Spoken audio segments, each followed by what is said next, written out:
Ngayong araw mga boss ay request connection yung gagawin natin ni boss Manuel Ortega. Sabi niya, boss, paano ang connect ng mic sa mixer to ampli? Please advise, boss. Ito na yung request mo, boss. Bali, basic connection yung request ni boss Manuel.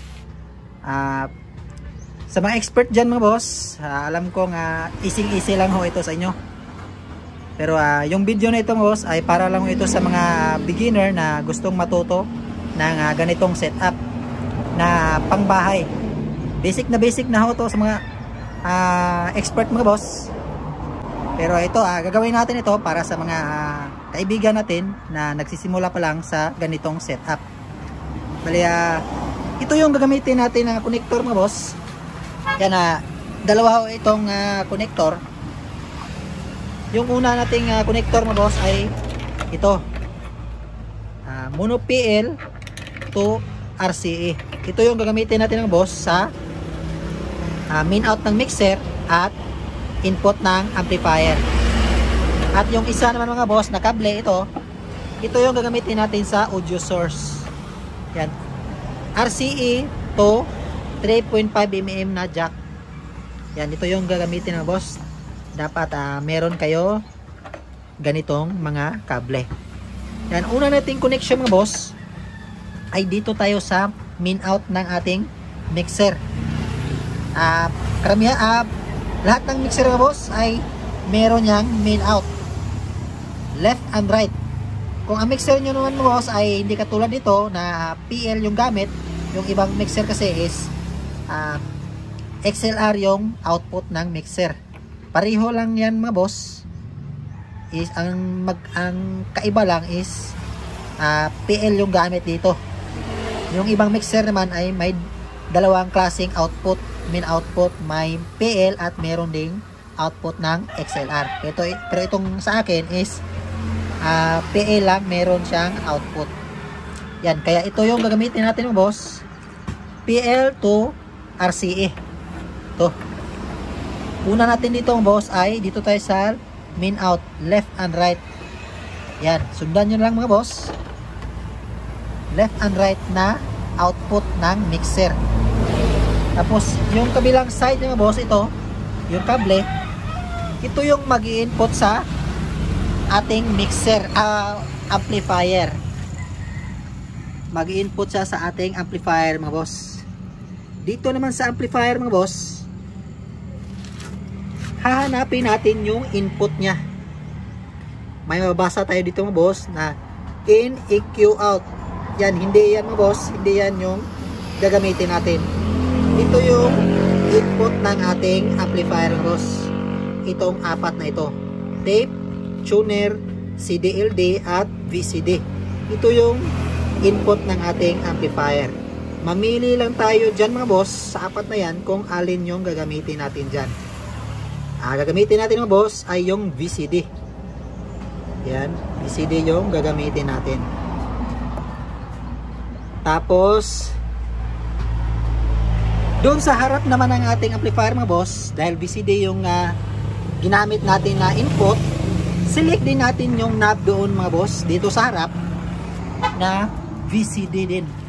Ito, meron siyang selector mga boss. Ayan, nakaselect sa VCD yung ating selector sa amplifier. Yan mga boss. Yung super bass naman mga boss, ito, yan ho ay output ng ating amplifier. Diyan tayo kukuha ng out na pupunta doon sa pangalawa nating amplifier. Pag gusto nyong magdagdag ng pangalawang amplifier mga boss, dito kayo kukuha ng out na mag-i-input doon sa pangalawang amplifier. O di kaya mga boss, dito tayo kukuha ng out sa ating auxiliary, sa ating mixer. Yan, meron siyang EUX. Diyan tayo kukuha ng out na papunta naman doon sa pangalawa nating amplifier. Mamili lang tayo dyan mga boss kung dito ba sa EUX o sa super bass kayo kukuha ng output para sa pangalawa ninyong amplifier. Yan mga boss. Tapos mga boss, meron na tayong naka-input sa amplifier natin.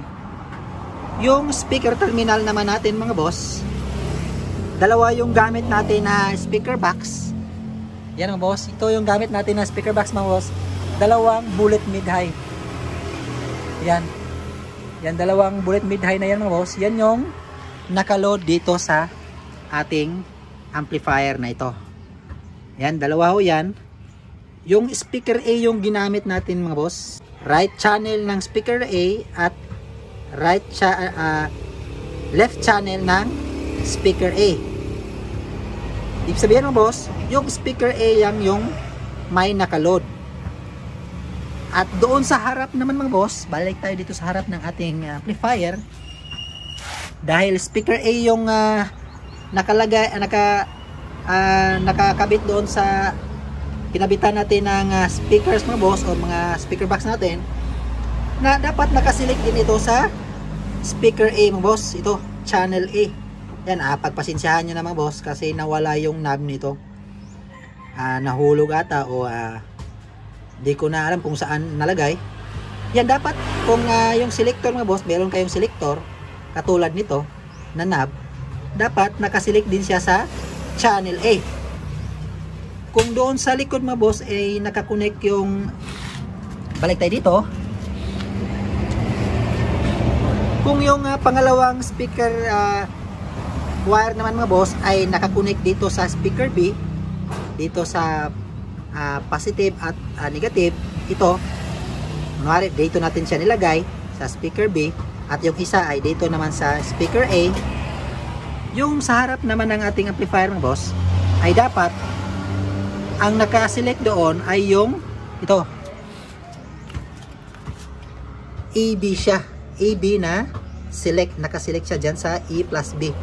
Kung speaker B naman yung nilagyan natin, lahat ng speaker natin na wire ay dito din natin i-select sa speaker B. Dapat katulad nito, meron naman siyang makikita natin, nakaturo siya kung aling channel yung kinunikan. Yan mga boss, yan yung connection natin dito sa likod ng ating amplifier. Basic na basic lang ho yan mga boss. Ayan, balik tayo dito sa harap ng ating mixer mga boss. Dito naman tayo sa ating audio source. Ito, cellphone yung gamit natin. Ayan, cellphone yung gamit natin. Dito natin siya isasaksak sa, makikita natin ng boss dito sa aking mixer is 7 channel ho itong aking mixer. Channel 1, 2, 3, 4, 5. Tapos yung 6 and 7 ay nasa isang channel. Yan, channel 6 and 7. Pinagsama yung dalawang channel mga boss, naging mono siya, mono left and mono right. Mono yung 6, mono left siya, at yung ilasang channel is, yung channel 7 is mono right din. Kaya dito natin isasaksak yung ating audio source. Ito ang ating 3.5mm to RCA. Yan, ginamitan ko ito ng connector mga boss. Ito yung gamit ko. Yan, napakita ko sa inyo. Yan, PL kasi yan, o TRS yung kanyang input. Ginamitan ko ng ganito mga boss, RCA to mono PL na connector. Nilagay ko siya sa right channel mga boss at sa left channel. Tapos yung RCA natin, RCA to 3.5mm, dyan ko siya sinaksak. Ayan, saksak natin dyan. Ayan. At yung kabilang side nya, itong 3.5mm, ito na yung saksak natin ito sa cellphone. Yan, dito sa likod. Yan, ito yung auxiliary out ng ating cellphone. Saksak natin dyan. Yan. Yan, nakasaksak na siya dito sa, yan, mula sa cellphone natin is nakasaksak na dito sa channel 6 and 7. Yan, ito na yung magiging volume ng ating audio source mga boss. Itong channel na ito, channel 6 and 7. Yan, ito.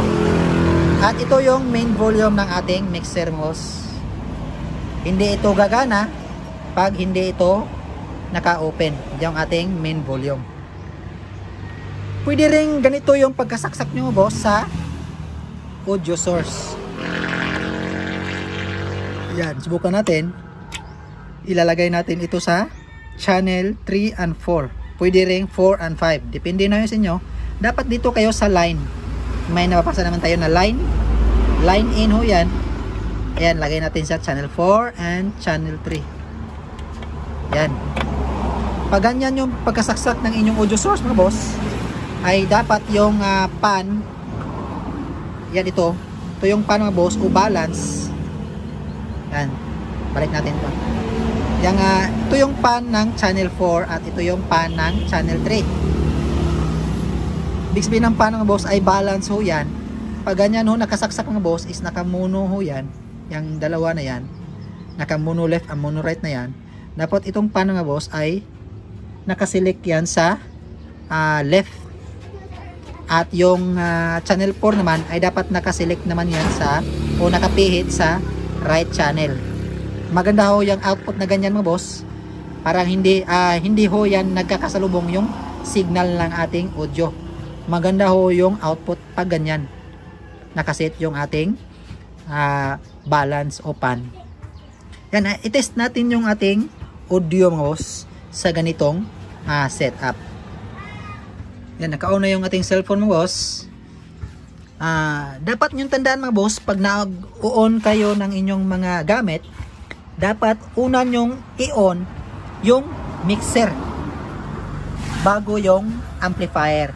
Kasi pag na-on yung amplifier mga boss, tapos bukas pa yung volume nya, tapos huli nyong na-on itong mixer, is lalagapak yung speaker nyo pag nakauna yung amplifier na naka-on.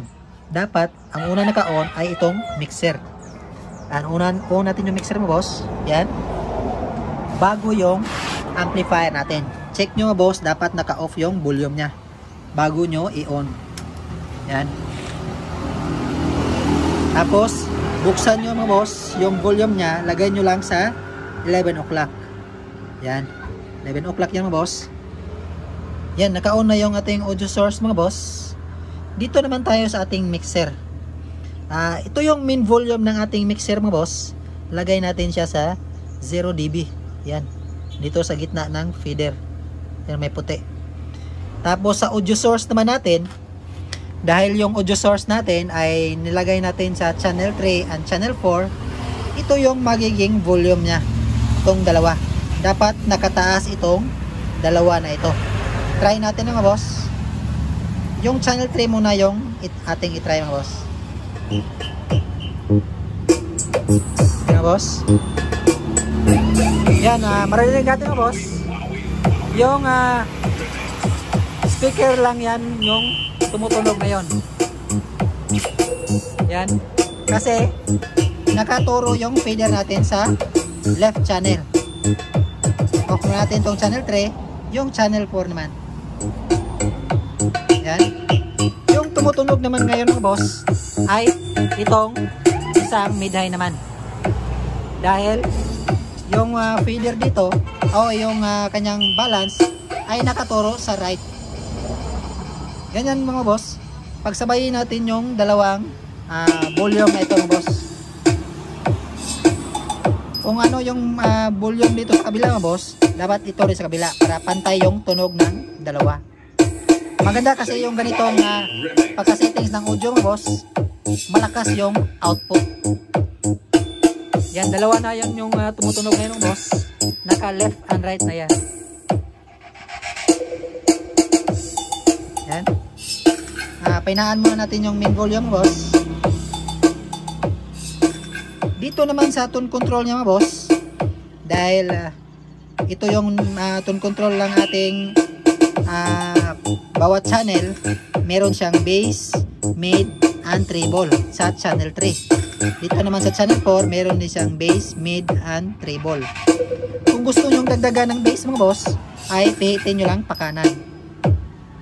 dapat kung anong settings dito sa channel 3, yun din yung settings nyo sa channel 4. Para pareho yung labas ng tunog nila. Pareho yung tunog ng dalawang channel.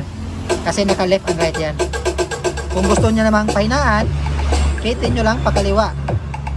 Gusto nyo pahinaan yung bass. Ayan. Kung anong settings dito sa kabila, ganun din yun sa kabilang channel din. Yan boss. Pati dito, kung gusto nyo dagdagan ng Twitter, pitin nyo lang. Yan. Dapat pareho yung settings ng dalawa. Kung gusto nyo namang bawasan, yan, bawasan nyo rin sa kabila. Yan. Bawasan yung pati rin dito sa mid mo boss. Bawasan nyo. Pareho. Dapat pareho yan. At kung gusto nyo dagdagan. Yan.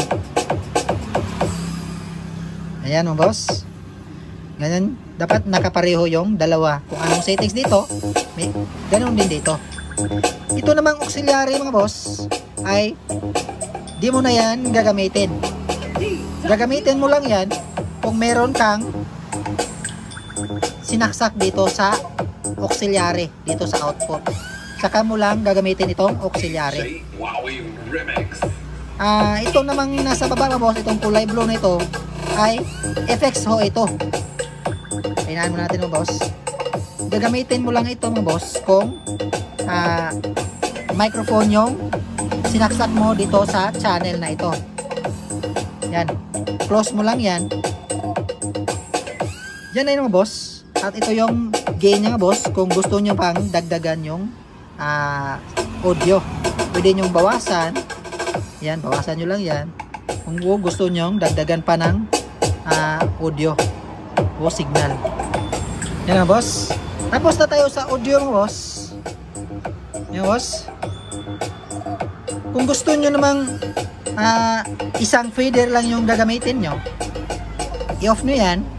Tapos ito, itong dalawang naka channel 3 at channel 4 na ito, ilipat nyo dito sa channel 6, mono left and mono right na channel. Dito sa 6 and 7. Para isang volume na lang, isang fader.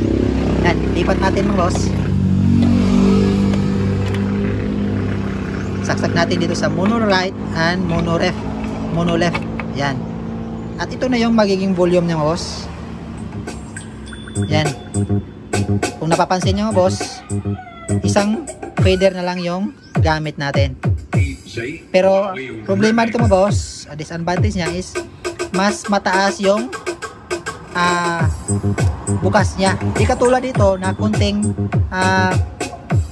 taas mo lang ng fader is malakas na.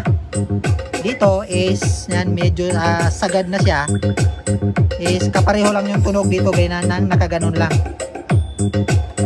Ito yung advantage dito kaysa dito. Yan boss. Tapos na tayo sa audio mga boss. Dito naman tayo sa microphone. Kung saksak kayo ng microphone, ito yung gagamitin natin na microphone mga boss. Dynamic mic ho ito. Yan. Yung ginamit natin na pangsaksak dito mga boss ay itong PL. Kung sasaksak naman kayo ng microphone mga boss, kunwari dito sa channel 1 o channel 2, channel 3, yan, dito kayo magsaksak sa line in mga boss. Kung XLR naman yung gamit nyo, ay dito kayo magsasaksak sa XLR. Meron din yan XLR dyan. Yan. Dahil PL yung gamit natin, dito na tayo sa line in magsasaksak. Yan, dahil channel 1 na yung ginamit natin ng boss, ito na yung magiging volume nya sa microphone.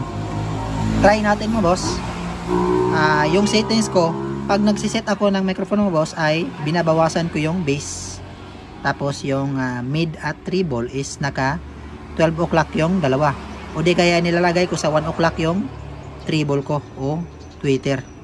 Tapos yung pan dapat nakagitna yan. At yung gain ay tsaka nyo lang yung pipihitin kung sa tingin nyo is nakukulangan kayo sa lakas ng microphone. Tapos ito yung video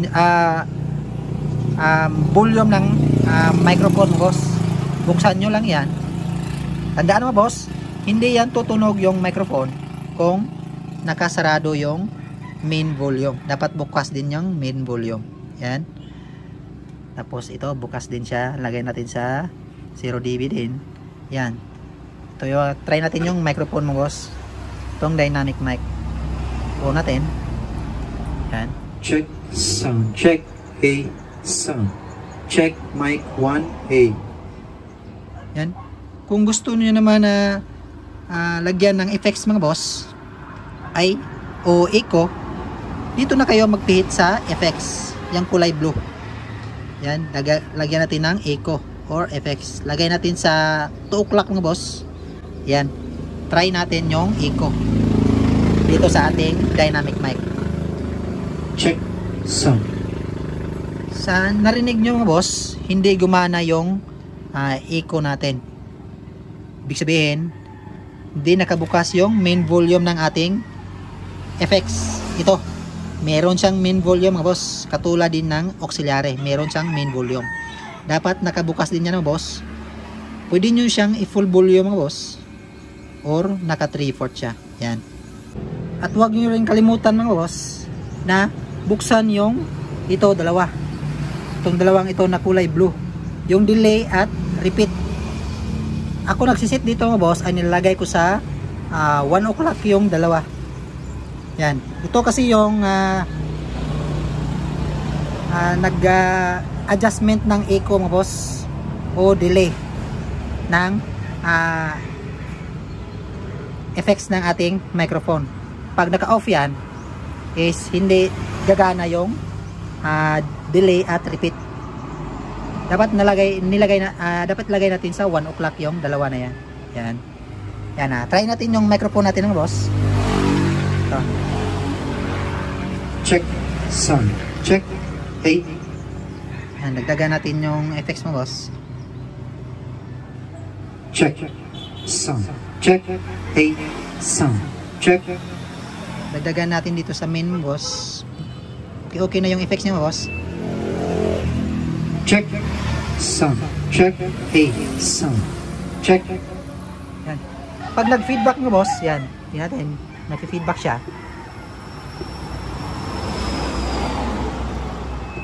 Yan. Kung nag-feedback siya mga boss, babaan nyo lang ng volume. O di kaya yung treble o tweeter. Bawasan nyo yung tweeter at baba konti ng volume sa mic. Yan. Subukan natin. Yan. Nawala yung feedback niya mga boss. Kasi yung madali kasing nagpi-feedback o unang nagpi-feedback is yung treble ng microphone. Ganyan lang mga boss kung nagsiset kayo ng microphone. Yan. Balik natin sa audio niya mga boss. 1,000 peso off voucher. Yan. 0% interest on all items. Fast pay later. Meron natin dito sa Shopee na yung 4-4. Download Shopee na.